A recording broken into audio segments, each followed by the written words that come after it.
¿Cómo les va? Bueno, muchas gracias por sumarse a esta propuesta. Estábamos esperando unos minutitos para que se sumaran el resto de los que estaban inscriptos en esta propuesta. Les voy a pedir, por favor, en la medida de sus posibilidades, que se habiliten la cámara y que mantengan silenciados sus micrófonos para no generar acople. Vamos a comenzar con esta propuesta de capacitación. La docente que nos acompaña hoy es la doctora Andrea Gómez Piedra, que es abogada de la Universidad Argentina de Kennedy, y además de eso es asesora legal de la Dirección Nacional de Derechos de Autor y nos está acompañando hoy con esta propuesta que hemos formulado en forma conjunta de comenzar con una estructura media inicial sobre este tema. Bueno, ahora Andrea los va a poner un poco a tono de esquema de protección de la propiedad intelectual en la Argentina, aspectos generales del derecho de autor. Bueno, como les decía, Andrea es abogada, es agente de propiedad intelectual y es asesora legal en la Dirección Nacional de Derecho de Autor. La idea de la charla de hoy es hacer un poco una presentación, una introducción en esta temática y luego nos queda el compromiso junto con la doctora y Brenda Pulleston, que también nos está acompañando de la dirección, de generar algún tipo de intercambio a través de un formulario, de una encuesta que nos permita ir orientando la profundización de este esquema inicial que nos va a presentar Andrea hoy. Así que bueno, muchas gracias por sumarse. Andrea, te dejo con los participantes de hoy.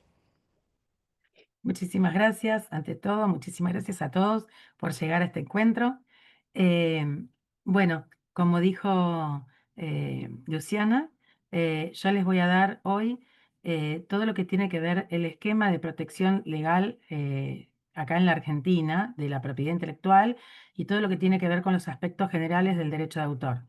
Digamos, sería un esquema general, más que nada introductorio, de dónde viene el derecho de autor y después ya abocarnos a ello, ¿sí? ¿Les parece?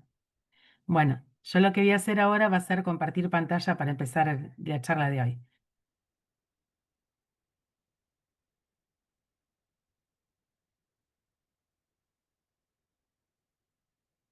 ¿Se ve bien?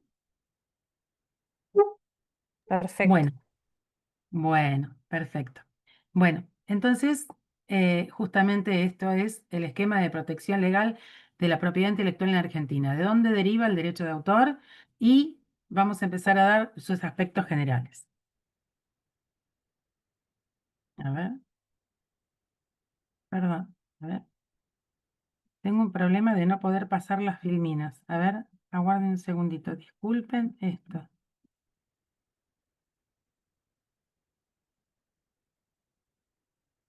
¿Por qué no se puede dejar de compartir? A ver, dejo de compartir un segundito y lo vuelvo a intentar. Dale. Perdón, perdón, no sé por qué pasó No eso. pasa nada, tranquila. A ver, vamos a ver si voy acá. A ver si esto lo puedo pasar o no.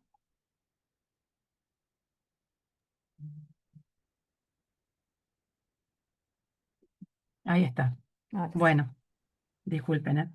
Bueno, la protección legal de la propiedad intelectual, ¿no es cierto? Bueno, la propiedad intelectual es indispensable para el desarrollo económico y el progreso cultural, ¿sí? Y es el mayor incentivo para generar más creación. Lo que hace es un círculo virtuoso que hay dentro de la propiedad intelectual, que lo que hace justamente es, se asienta sobre, ¿qué? Sobre bienes intangibles, ¿sí? Justamente esos bienes intangibles tienen valor económico, de allí la importancia de su protección. ¿Por qué? Porque fomenta la innovación, porque impulsa el desarrollo económico, promueve la competencia justa, facilita la transferencia de tecnología y protege la reputación y la calidad de sus productos.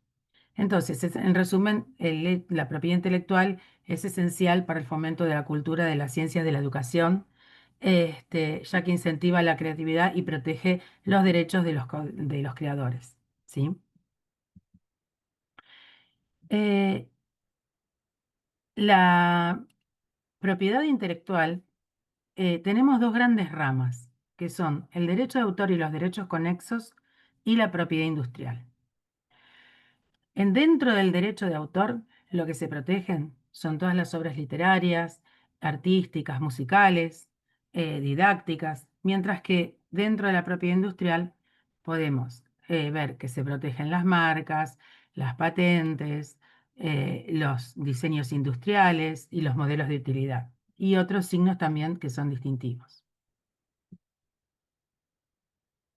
Eh, Dentro del derecho de autor, que está regido por la Ley de Propiedad Intelectual, la 11.723, nosotros encontramos distintos tipos de obras: científicas, literarias, artísticas, programas de computación, compilaciones de datos, obras dramáticas. Dentro de las obras literarias podemos encontrar poesías, novelas, obras de teatro. Dentro de las composiciones musicales también, la gente que compone letras y la música. eh, También podemos encontrar obras audiovisuales como son las cinematográficas, o los videos. También tenemos dentro de las obras artísticas las coreográficas, pantomímicas, dibujos, pinturas, escultura, arquitectura, planos, mapas. O sea, se protegen un montón de cosas. Fonogramas, toda reproducción científico-literaria o artística, cualquiera sea el método de reproducción que pueda ser reproducido. ¿Sí? Y dentro de la propiedad industrial dijimos también, de la propiedad intelectual dijimos que no solamente está el derecho de autor y los derechos conexos, sino la otra rama que es la propiedad industrial. Las marcas son signos distintivos, ¿sí? Que protegen a los servicios o a los productos. Eso regido bajo la ley 22.362. Después está la ley de patentes, en la cual lo que se protege es el invento, que sea novedoso, que tenga aplicación industrial, digamos, todos los nuevos procesos o productos. Después encontramos los modelos de utilidad, en el cual también lo rige la ley 24.481, y los modelos de utilidad son mejoras a una herramienta o un objeto ya creado, ya preexistente, ¿no? Los modelos de utilidad son esas mejoras técnicas o objetos digamos, la mejora a un objeto o una herramienta que ya existe. Y los modelos y diseños industriales lo que hacen es proteger el diseño artístico, la estética, digamos, de cada producto. También dentro de la propiedad industrial también se protegen las denominaciones de origen que tienen que ver con los productos agrícolas y alimentarios. Y en realidad la denominación de origen no simplemente significa que denomina un producto de determinada región, sino lo más importante de esto es que tiene esa región específica, tiene ciertas cualidades, ciertas características naturales, ciertos factores ambientales que hacen que ese producto tenga esa calidad y sea de determinada manera, como por ejemplo el queso Roquefort en Francia. O sea, por ahí esa región donde se hace tiene esa cualidad ambiental, donde están esos factores naturales y humanos que hacen que sea la calidad del producto y la cualidad. En el caso de las protecciones de las obtenciones vegetales, esto tiene que ver con una mejora en las semillas, en la innovación en cuanto a las plantas. Entonces, esta protección del obtentor vegetal lo que hace es que produzca una innovación, digamos, en esas nuevas variedades de plantas, y a su vez lo que hace es incentivar, digamos, toda esa inversión y ese desarrollo investigativo, digamos, ¿no? Después tenemos la protección de la competencia y la competencia desleal, que esto, la finalidad, es prohibir aquellas prácticas anticompetitivas que distorsionan el mercado, que puedan poner en riesgo a los competidores y actúen negativamente también, afecten negativamente a los consumidores, ¿no? Esto, digamos, lo rige la ley 25.156 y de lo que se trata es de prohibir prácticas anticompetitivas que puedan limitar, restringir y falsear o distorsionar la competencia entre los mercados. Por otro lado, están los secretos industriales, que es esa justamente información no divulgada que otorga una ventaja competitiva, ¿no? Y que al poseedor de ese secreto industrial generalmente lo saben una o dos personas porque es lo que le da el valor a esas empresas y esos particulares ganan con ese secreto industrial, como por ejemplo la fórmula de Coca-Cola, ¿no es cierto? Que está entrellado que si se sabe, que si no se sabe, pero justamente porque es un secreto industrial, es el valor de la marca y de la empresa, ¿no? Que le otorga.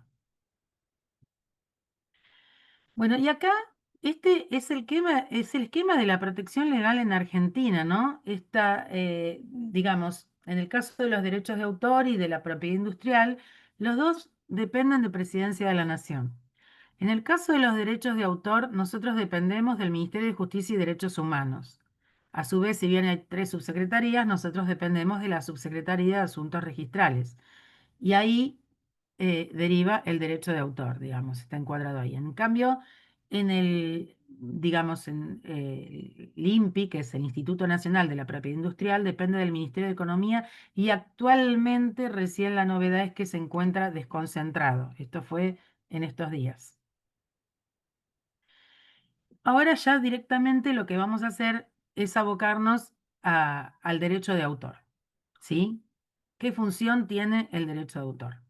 Para el derecho de autor dice que digamos, la obra está protegida desde el momento de la creación, por lo tanto, digamos, nuestro objetivo principal es proteger la obra de los autores, ¿sí? Entonces, la función principal que tiene la DNDA es registro. Es el registro, llevar adelante el registro de todas las obras publicadas o el depósito en custodia de las obras inéditas, que pueden ser literarias, científicas, artísticas, eh, y así como también se registran los contratos, las publicaciones periódicas, los seudónimos y las editoriales. O sea, la primera función que tiene derecho de autor es de registro. Y la segunda función que tiene es asesorar a organismos públicos o entidades privadas que lo necesiten en cuanto a la interpretación de las normas vigentes del derecho de autor y de los derechos conexos, ¿sí? Esas serían las dos funciones que tiene la Dirección Nacional del Derecho de Autor. ¿Cuáles son los beneficios de registrar una obra? ¿No es cierto? Si bien dijimos la obra está protegida en el momento de la creación, los beneficios que le otorga es, por un lado, seguridad jurídica, ¿sí?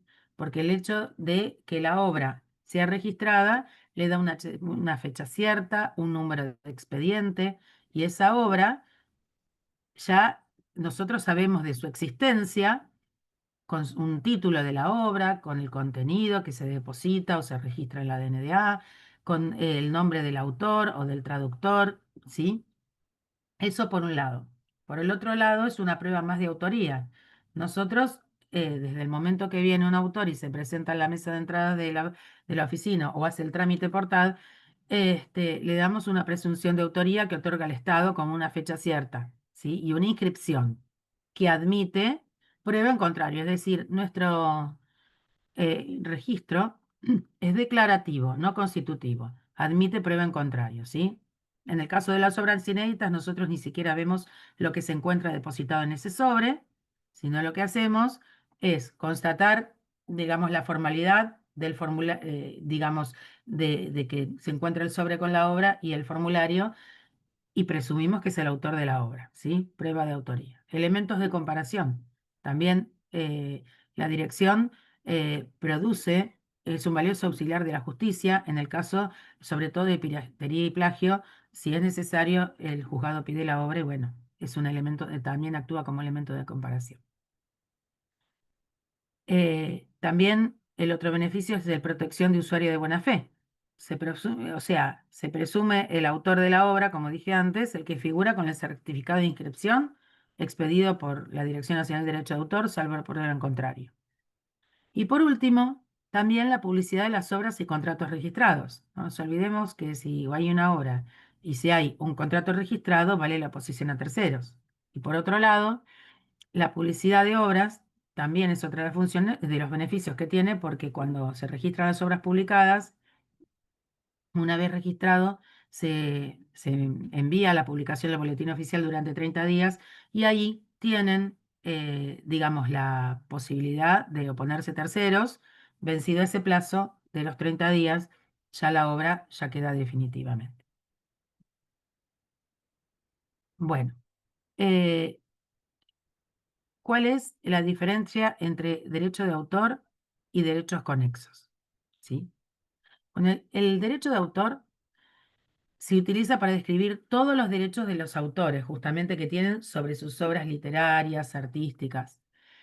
Eh, las obras que prestan, o sea, que se prestan a protección por derecho de autor son los libros, las obras artísticas, las obras didácticas, la pintura, la escultura, eh, o sea, diversa cantidad de tipo de obras. Los mapas, los dibujos técnicos. Pero por derecho de autor también se entiende al conjunto de derechos exclusivos que hacen encaminados a la protección de esas obras literarias y artísticas, ¿sí? Y la finalidad del derecho de autor es proteger la ciencia, las artes y la educación. Dentro de lo que abarca la protección del derecho de autor es no son las ideas, sino son la expresión de esas ideas. O sea, no se protegen ni métodos, ni sistemas, ni ideas, ni procedimientos matemáticos, pero sí la expresión de los mismos. Esto lo vamos a volver a ver en varias filminas. En cambio, ¿qué son los derechos conexos? Los derechos conexos son el conjunto de atribuciones relacionadas a partir de una obra que se va a vincular al público, que se vincula con el público. Estas potestades se le dan generalmente a artistas, digamos, a los artistas intérpretes o a los productores de fonogramas eh, o a los que hacen grabaciones audiovisuales, entidades de radiodifusión y a los editores de determinadas obras. ¿Sí? Son las personas que son artistas, pero que están vinculadas, digamos, con la difusión hacia el público, pero no es el derecho de autor mismo. Dentro de los derechos conexos que dijimos recién, podemos mencionar los derechos de los artistas o intérpretes, que son aquellos que van a controlar la fijación, reproducción y comunicación pública de sus obras, de sus interpretaciones que están no fijadas, ¿sí? En cambio, los derechos de los productores de fonogramas controlan la reproducción, distribución y comunicación pública de sus grabaciones. Y los derechos de los organismos de radiodifusión controlan la retransmisión de sus emisiones, ¿sí? Bueno, para resumir y que esto quede un poquito más claro, entonces los derechos eh, conexos están relacionados o vinculados con el derecho de autor, pero no son idénticos, ¿sí? Porque los derechos conexos protegen a los que colaboran en la creación, producción y difusión de obras, pero no son autores de la obra original, ¿sí? Yo soy autora de una obra, puedo ser después puedo querer publicarla, pero el derecho conexo por ahí lo va a tener el editor de mi obra si es que yo la publico. ¿Se entiende? Ya se vincula con el público de determinada manera. Bueno, como dijimos antes, la obra va a ser protegida desde el momento de la creación. Eso dice el derecho de autor. Y en Argentina, en el artículo número 1 de la ley 11.123, es lo que dije hace un ratito.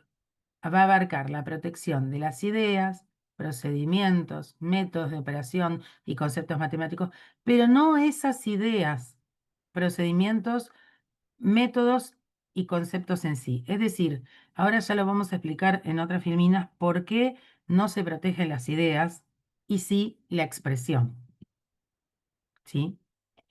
Y acá están los principios rectores del derecho de autor. Por un lado, la obra tiene que ser expresada de cualquier manera. Esto que decíamos recién, que no se protegen las ideas, métodos y sistemas, sino la expresión. Tiene que ser expresada de cualquier manera en la cual cualquier persona pueda acceder a ella mediante los sentidos. ¿Sí? Y por otro lado, la obra debe ser original, creativa, individual, ¿sí? O sea, debe evidenciarse que realmente hay una impronta, un espíritu de la personalidad del autor mínimamente, ¿sí? Tiene que ser original. ¿Cuáles son los requisitos para que sea una obra? Simplemente que haya una expresión formal, sino no la idea. No requiere formalidad ni registro, no requiere valoración, ni mérito, ni licitud, no se analiza el destino y no se reduce a determinados medios de expresión. Eh, Recién lo dijimos hace rato, la expresión de la idea es lo que se registra, pero cuando hablábamos, si bien los beneficios es de registrar la obra acabamos de decir que se protege el momento de la creación. O sea, no requiere formalidad ni registro, no requiere valoración, ni mérito, ni licitud. Nosotros no vamos a decir esta obra sirve, esta obra no, no somos calificadores ni catalogadores, sino que lo que hacemos desde el momento que viene el autor, este, se presume el autor de la obra, se hace el registro de la misma, ¿sí? ¿A qué llamamos, cuál es el concepto de obra, no? Eh, es toda creación intelectual original susceptible de ser divulgada o reproducida. Ese es el concepto de obra. Toda creación intelectual original susceptible de ser divulgada o reproducida. La protección de la obra, este, del paso de la idea a la expresión, ¿no es cierto? Dijimos que la obra tiene que ser expresada. Volvemos a remarcar esos conceptos. Y de las abstracciones, cuando el autor empieza a crear en su intelecto, empieza a crear su obra de los conceptos y las abstracciones a las expresiones, ¿no? Y acá vemos estos dibujos. En este caso, vamos a ver una virgen con su bebé y lo vamos a ver en distintas pinturas. Y si bien tuvieron la misma idea, su expresión fue totalmente distinta. Y podemos decir que si lo vemos, es original cada una de ellas, porque le puso su impronta el autor, ¿sí? Y acá podemos ver que en este caso se trata de la obra. Vamos las diversas formas de expresión. Vamos a ver la obra de Romeo y Julieta, que no solamente en el caso anterior eran todas pinturas, pero con una imagen distinta porque cada uno le puso su creación, su originalidad, su creatividad. Acá vemos a Romeo y Julieta queriendo explicar que la misma obra está reproducida, ya sea en teatro, puede ser un libro, puede ser música, puede ser una obra, pintura, puede ser una obra, digamos, de danza. O sea, las distintas interpretaciones, las distintas maneras de expresar una obra. Y acá vamos con la originalidad, ¿sí? La originalidad no es novedad. No, no estamos diciendo que sea algo nuevo, sino que decimos que el autor de esa obra tiene un estilo, unos rasgos, una manera que caracteriza a ese artista. Y si bien el estilo no es una obra, es lo que le da la impronta y es lo que le da esa originalidad. Ese estilo del autor le impone su originalidad cuando crea una obra. Por eso de allí a la composición y de allí a la expresión. Y entonces decimos que la originalidad debe estar al menos en la composición. ¿Hasta ahí vamos bien? ¿Cualquier duda?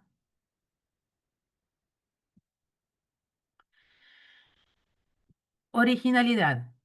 ¿Cuál es la diferencia entre idea y expresión, no? Es la diferencia de la originalidad con la idea y la expresión. Dijimos, una idea la tengo que ser expresada, pero otra cosa es que sea de manera original. Volvemos a repetir, no implica novedad, es la expresión del autor con su personalidad y no se protege aplicación práctica. Desde el momento que el autor crea la obra y es original, es la protección de la obra. Y acá vamos a lo que son las obras derivadas. Recién dijimos, yo autora, creo una obra, soy autora original de esa obra. ¿Qué pasa? Las obras derivadas son una obra que derivan de otra que ya está hecha, ¿sí? De otra previamente hecha, ¿sí? De otra que ya está preexistente. Que pueden ser las traducciones, las compilaciones, las adaptaciones, las parodias, los libros electrónicos o los audiolibros, por ejemplo. En todas aquellas, esas obras que van a ser derivadas, el autor lo que hizo fue una transformación de esa obra, ¿sí? Entonces, él va a ser el autor de esa obra derivada que no influye ni perjudica al autor de la obra original. Es decir, yo traduzco Romeo y Julieta del inglés, va a ser mi traducción, yo voy a ser autora de esa traducción, de todo ese trabajo realizado para hacer la traducción de la obra, por ejemplo, o de esa adaptación que yo hice en teatro de la obra de Romeo y Julieta. Y le voy a poner mi impronta, y al adaptar una obra ya después vamos a verlo, pero la estoy modificando. Entonces, esa creación mía, también de alguna manera va a ser original, pero va a ser una obra derivada de aquella que ya está preexistente. ¿Sí? Sin perjuicio de la obra original. También voy a tener mis derechos. ¿Qué no se protege como obra? Como obra no se protege ni legislación ni documentos oficiales, ni formas de representación necesarias, o sea, dijimos que tiene que ser original, los principios filosóficos o científicos carentes de originalidad en su expresión, protección de perfumes y fragancias, eso no se protege por el derecho de autor, los sistemas o métodos de negocios, ni las recetas de cocina. Eso tampoco las recetas de cocina porque no hay originalidad, si es un procedimiento, como dijimos, es un procedimiento, método, sistema. Y ahora vamos, que es muy importante, en toda obra existen dos clases de derechos. Eh, los derechos patrimoniales y los derechos morales.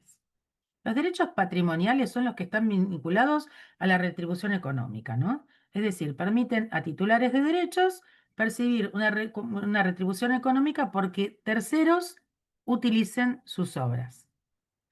En cambio, los derechos morales van a ser los que vinculan al autor con su obra. En este caso, se protege ese vínculo, se preserva y se protege el vínculo del autor con su obra. ¿Sí? Los derechos patrimoniales.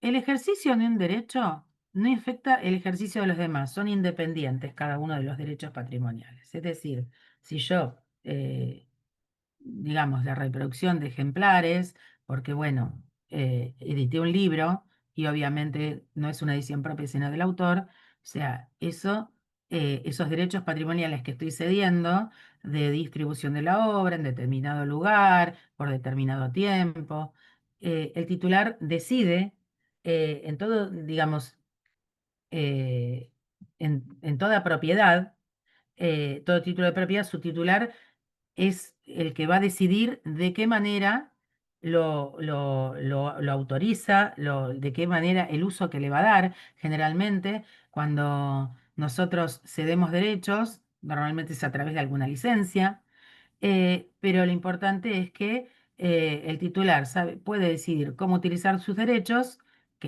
siempre que sean reconocidos en la ley y no, digamos, y no perjudique los intereses de los demás miembros de la sociedad. Eh, también puede oponerse a que derechos utilicen su obra sin consentimiento. Sí, eso también. Y en la mayor parte de las legislaciones del derecho de autor se estipula que titulares tienen derecho a impedir, si no quieren, determinados actos en relación con su obra. O sea, pueden autorizar o impedir esos derechos que tienen de cada una de sus obras. Dentro de los derechos patrimoniales encontramos el derecho de explotación.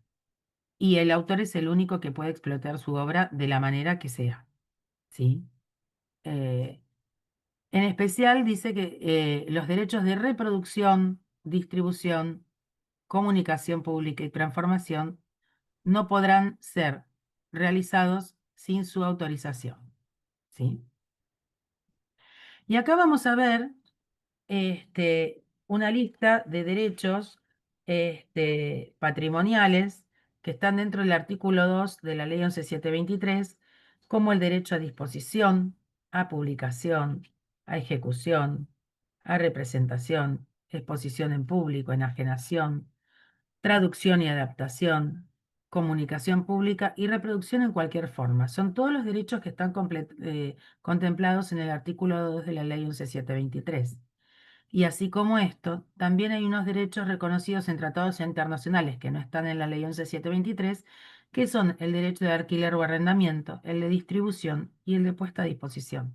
Pero para nosotros, esos tres tipos de derechos se consideran incluidos también en el derecho a disponer. Dentro de los derechos patrimoniales tenemos el derecho de reproducción. Esto tiene que ver justamente con los ejemplares, ¿no? La potestad que tiene el autor para producir su obra en ejemplares mediante cualquier procedimiento, como por ejemplo un libro. Y el derecho de publicación se vincula con el de reproducción y el de comunicación al público y el de disposición, perdón. Porque la comercialización de la obra también implica la publicación y hacer que la obra sea accesible al público por cualquier medio, ¿sí?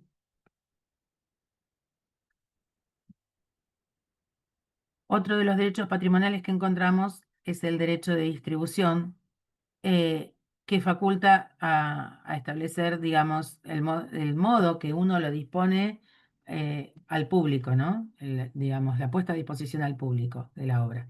Que esto, el derecho de distribución está relacionado con la venta, el arrendamiento o la permuta o, digamos, el préstamo. Se pone a disposición del público el original de copias de la obra, mediante venta, alquiler, préstamo o de cualquier otra forma. ¿Sí? Esto tiene que ver con la disposición al público de la obra, el derecho de distribución. Acá, en algún momento hablamos de esto, los derechos patrimoniales como el de adaptación y el de traducción. Estos son dos, digamos, por adaptación se entiende la modificación de la obra, ¿no? Por ejemplo, de un libro a una película. Sería el derecho de adaptación de la obra. Es a los fines de crear otra obra que tiene que ir respetando la obra original, ¿sí? Eso a tener en cuenta siempre.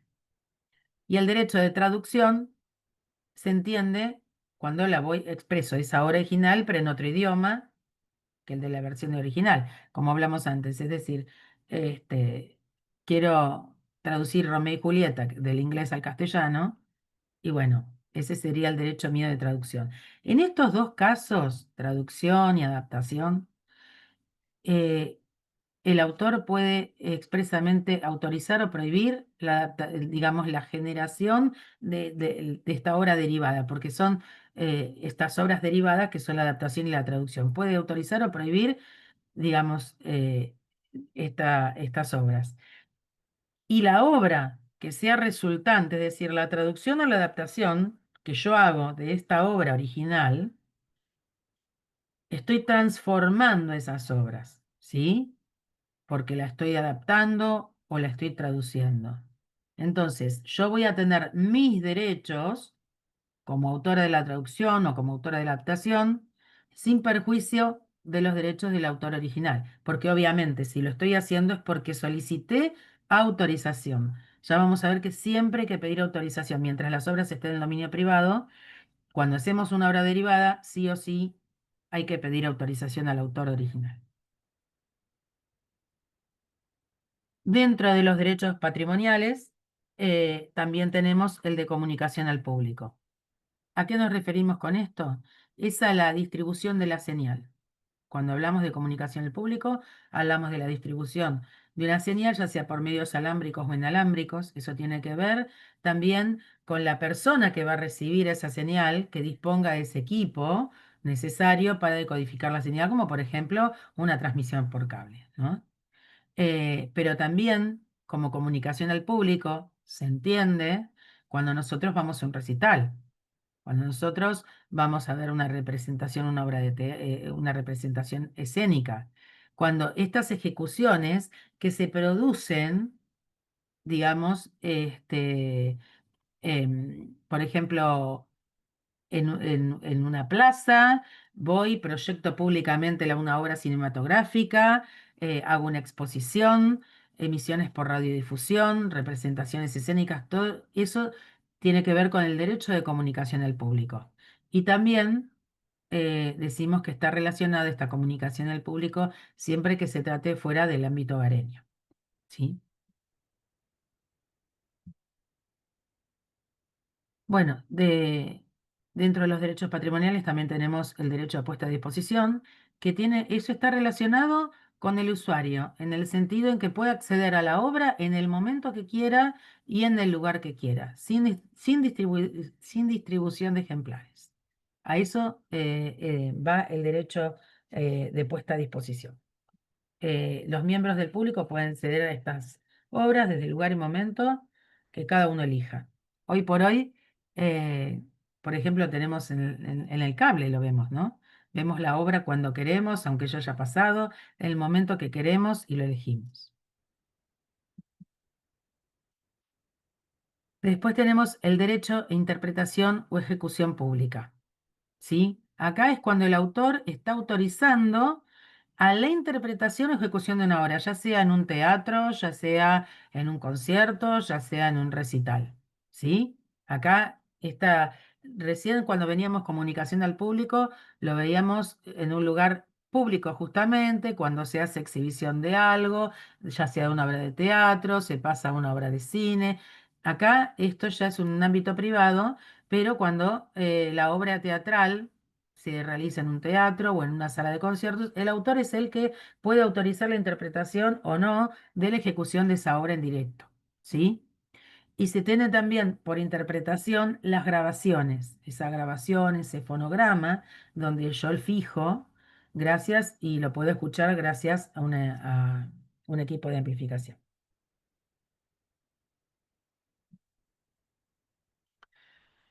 Bueno, acá es importante los derechos morales. ¿A qué refieren los derechos morales? El derecho moral reconoce la autoría de la obra y protege la relación y el vínculo del autor con su obra.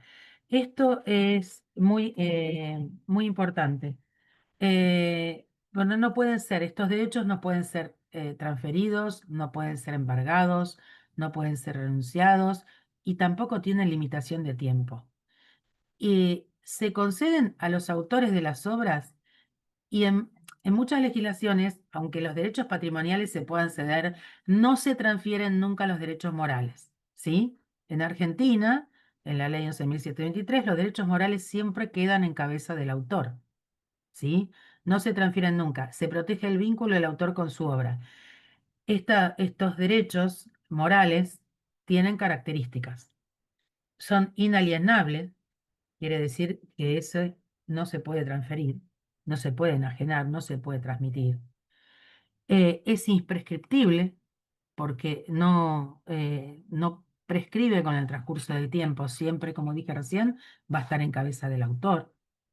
Eh, es irrenunciable, no se puede renunciar a ese derecho y es inembargable, tampoco se encuentra en el comercio. Eh, el, eh, y acá, dentro de los derechos morales que vinculan al autor con la obra, volvamos a decir, lo protegen y lo vinculan. Lo que quiere el derecho moral es preservar y proteger ese vínculo del autor con la obra. Uno es el derecho de paternidad. ¿Qué significa el derecho de paternidad? Yo escribo una obra, bueno, que se ponga mi nombre y apellido, que se diga, esta obra fue escrita por fulanito de tal. Es decir, con su nombre y apellido, con sus siglas, con sus iniciales, con su, digamos, seudónimo, de cualquier manera, pero que se mencione junto a la obra el nombre y apellido del autor. Ese es el derecho de paternidad. Después tenemos los derechos, dentro del otro derecho moral, que es fundamental, es la integridad de la obra, ¿no? ¿Qué se busca con esto? Se busca que la obra no se deforme, no se mutile, no se modifique, no se altere y que no se atente contra esa obra, que no suponga un perjuicio legítimo a los intereses del autor y de su propia obra, o el menoscabo de la reputación de esa obra. ¿Se entiende? Es decir, que la obra sea intacta. Otro de los derechos morales que tenemos es el derecho de divulgación. ¿Qué significa eso? Que el autor es quien puede o no divulgar. Yo creo una obra. Puedo dejar, puede ser una obra inédita de por vida, como puedo divulgar mi obra haciendo una obra publicada y editándola. ¿Sí? Este, la divulgación tiene que ver con el consentimiento del autor desde la primera vez que la pone a disposición del público, de cualquier manera. ¿Sí? Ese sería el derecho de divulgación. Y el otro de los derechos morales es el derecho de retracto, es decir, yo puedo retirar una obra de circulación del mercado, así yo haya consentido previamente que la obra se publique. Pero también tengo que tener en cuenta que cuando yo retire la obra del mercado, no perjudicar a terceros, porque si no también los voy a tener que indemnizar, ¿sí? Que no ocasione perjuicios a terceros. Y acá están las limitaciones y excepciones al derecho de autor. ¿Qué son estas limitaciones y excepciones al derecho de autor? Alrededor, en el mundo hay flexibilidades que tienen que ver, que se conocen como limitaciones y excepciones del derecho de autor con respecto a una obra. Es decir, normalmente dijimos antes que las obras tienen que sí o sí pedir autorización al autor mientras se encuentren en el derecho de privado. Yo quiero utilizar una canción de Montaner para un videoclip y tengo que pedir autorización.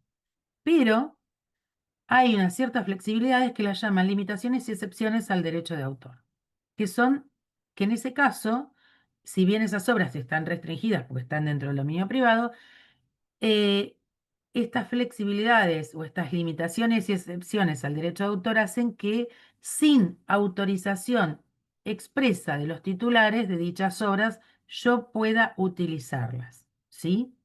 Pero estas limitaciones y excepciones no son así, digamos, porque sí. Estas son las limitaciones y excepciones que figuran en la ley 11.723 sobre las obras en las cuales, en determinados casos, no se piden autorización. Una es el derecho a editar obras no reeditadas durante cierto tiempo. Esto lo dice el artículo 6 de la ley 11.723. Lo que significa esto es que cuando muerto el causante, cuando los herederos o derechohabientes no hayan reeditado sus obras durante más de 10 años, un tercero puede reeditarlas, así como un tercero también podría traducirlas. Mientras no hayan, digamos, si los herederos no reeditaron sus obras durante más de 10 años, otra persona podría hacerlo. ¿Sí? En el caso que hubiera, digamos, una desaveniencia entre, digamos, ese tercero y los derechohabientes en cuanto a la reimpresión de las obras o la retribución pecuniaria, eso va a ser fijado a través de árbitros. Después está el derecho de cita. Esto lo habla en el artículo 10 de la ley 11.723. ¿Qué significa el derecho de cita?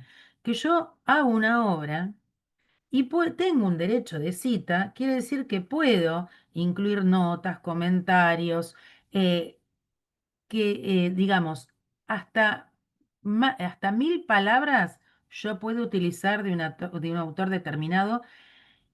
Esto a los fines científicos, a los fines didácticos, científicos o artísticos, ¿sí? Pero lo que tengo que ver es que mi obra sea lo fundamental, no el derecho de cita. Eso tiene que quedar muy claro, ¿sí? También puede utilizar, en el caso de la música, hasta 8 compases, ¿sí? En el caso de las obras musicales. Eh, pero vuelvo, eh, el derecho de cita se puede utilizar hasta 1000 palabras. Lo dice el artículo 10 de la ley 11723, pero esto es una opinión mía, que siempre pidamos autorización al autor. Siempre yo les voy a asesorar si me preguntan, más allá de que uno tiene el permiso de ese derecho de cita, siempre pedir autorización al autor es fundamental. Em, Después está también dentro de las limitaciones y excepciones, este, a los fines didácticos. ¿Qué significa esto? En el artículo 36 de la ley 11723, en la segunda parte, dice que cuando nosotros, esto se refiere cuando uno hace una obra, por ejemplo, en un establecimiento educativo, que hay un acto, o voy a leer un poema de Borges, realizo a los fines, digamos, de los programas educativos, eh, ahí en ese tipo de establecimientos y sin salir de ese tipo de establecimientos, a los fines didácticos se permite, digamos, utilizar una obra sin autorización del autor, ¿sí? Em, y después, también entra dentro de este artículo cuando, por ejemplo, hay actuaciones a cargo de orquestas o fanfarrias que tienen que ver con el Estado Nacional y entonces tocan alguna pieza. Ahí tampoco es necesario pedir una autorización. Por último, dentro de las limitaciones, están aquellas que son las excepciones para formatos accesibles. ¿Qué significa esto? Que digamos, se exime del pago de los derechos de autor a las obras que ya sea la reproducción, distribución y puesta a disposición de las obras en formatos accesibles que son para gente que, digamos, tienen problemas audiovisuales o personas ciegas y que no pueden acceder a una obra normal. Entonces, se realiza esta exención de pagos, pero también esto tiene que estar, tales actos tienen que estar hechos por entidades autorizadas, ¿sí? Para realizar esto. Eh, Después tenemos esta prueba de los 3 pasos, que tiene que ver todo con lo que estábamos hablando anteriormente, y que fue promulgada la primera vez en el Convenio de Berna en 1967, que esas obras que nosotros podemos utilizar sin autorización, referido a las limitaciones y excepciones del derecho de autor, tiene que ser la facultad de permitir la reproducción de dichas obras en determinados casos especiales. Que esa reproducción no atente a la explotación normal de la obra. Y por último, que no cause un perjuicio injustificado a los intereses legítimos del autor.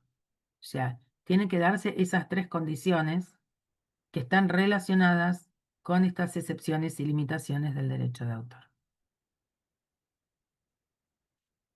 Después tenemos el plazo de protección de las obras. La obra, digamos, por regla general, tiene toda la vida del autor, más 70, más el plazo legal es toda la vida del autor, más 70 años después de la muerte, contados a partir del 1 de enero del año siguiente al fallecimiento de ese autor. ¿Sí? Eso es por regla general, las obras tienen 70 años, pero también hay determinados casos especiales, como por ejemplo las obras anónimas pertenecientes a entidades o personas jurídicas. Esas obras son 50 años a partir de la publicación. ¿Sí? También tenemos las obras fotográficas, Estas tienen una vigencia de 20 años a partir de la primera publicación. Las obras cinematográficas son 50 años a partir del fallecimiento del último de los colaboradores. Los retratos, que son 20 años después de la muerte de la persona retratada, y las cartas o misivas, que son 20 años desde el fallecimiento del autor de la carta. ¿Sí? Esos serían los plazos especiales que rigen dentro del derecho de autor.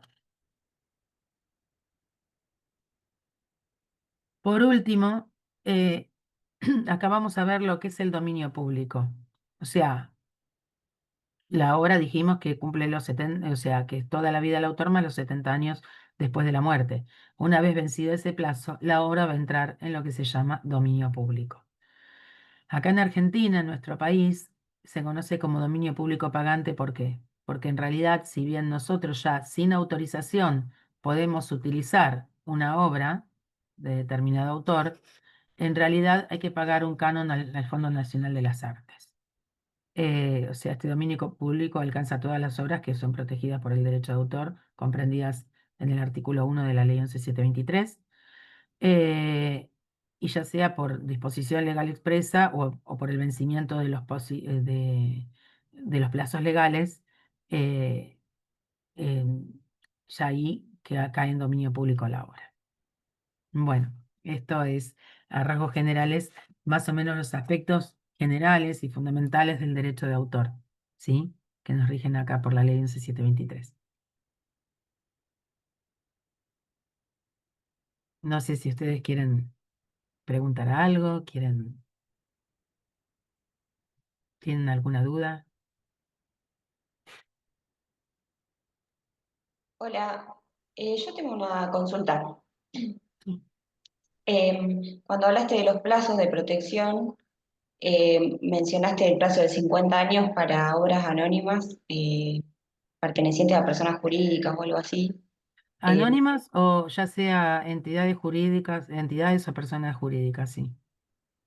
Son dos casos, son dos supuestos diferentes. ¿Y cómo Claro, sería? claro, No claro, se me porque ocurre. los 50 años son para, digamos, no, las obras, digamos, cinematográficas que no sean de una persona, que sean de una empresa o una entidad jurídica, tienen 50 años.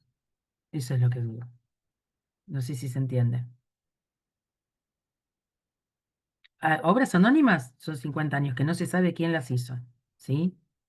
O las que son pertenecientes a entidades jurídicas, alguna obra que haya sido hecha, pero que el titular no sea una persona física, sino jurídica. Eso es lo que estoy diciendo. Bien. Y la anónima, no se me ocurre quién podría, digamos, quién sería el sujeto activo de esos derechos. Eso es lo que no llego a comprender. Y las obras anónimas son aquellas que nosotros no sabemos quién es el autor de esa obra, pero que por ahí hizo una obra cinematográfica en su momento, que actualmente no serán tantas, pero que en realidad no logramos saberlo. ¿Se entiende? Que no se encuentra cuál es la obra nómina, es aquella que justamente no se encuentra quién es ni la persona que la hizo, ni ningún heredero que salga, digamos, a decir, esta es la obra de determinada persona. ¿Se entiende? Gracias. No hay nada.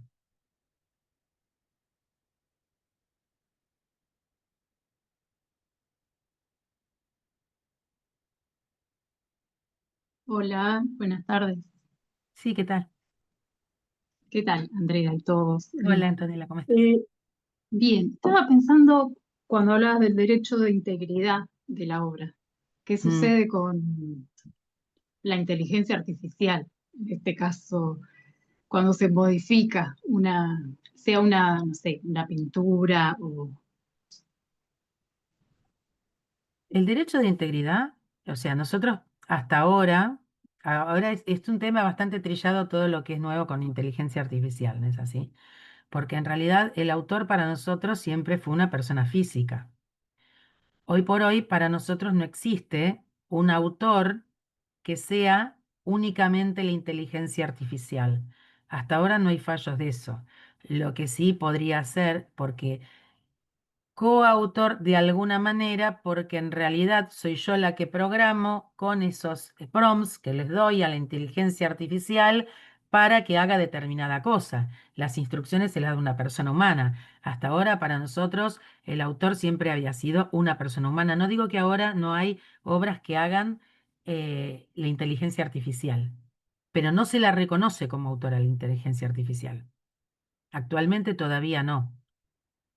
Creo que hubo un fallo, no quiero decirte en dónde exactamente porque no quiero cometer un error, pero que había sido como coautor de la obra, ese fallo lo había puesto como autor, teniendo en cuenta que quien les da las órdenes para crear esa obra, si bien la inteligencia artificial recopila muchísimos datos, ¿no? Porque es una base de datos amplísima que en segundos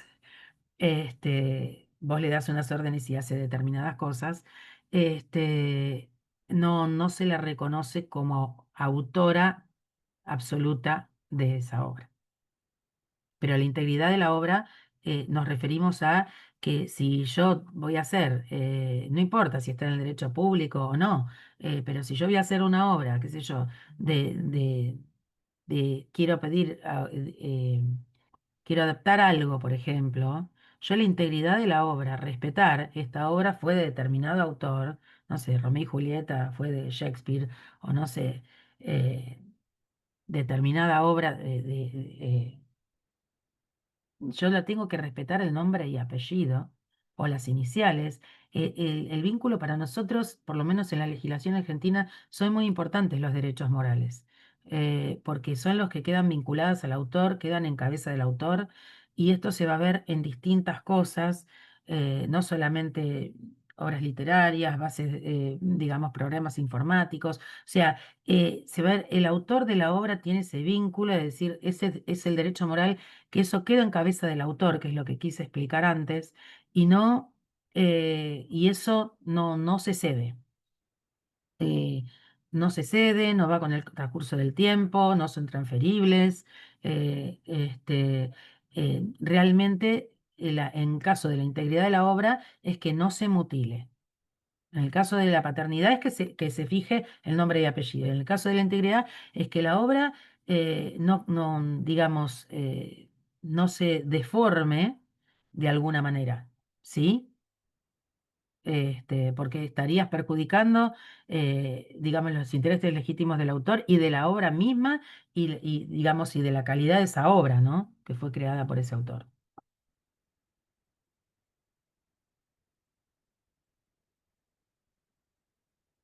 No sé si responde a tu pregunta.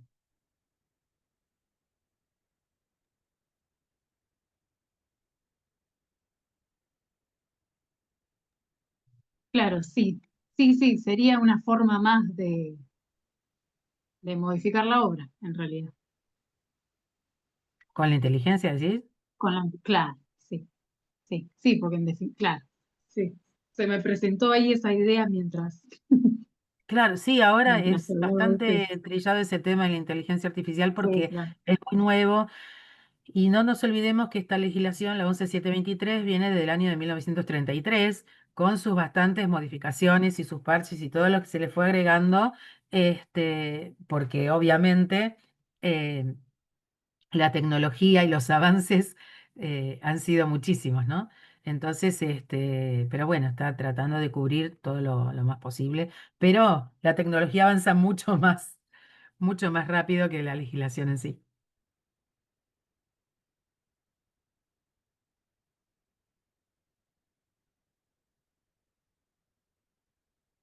No sé si hay alguna otra pregunta.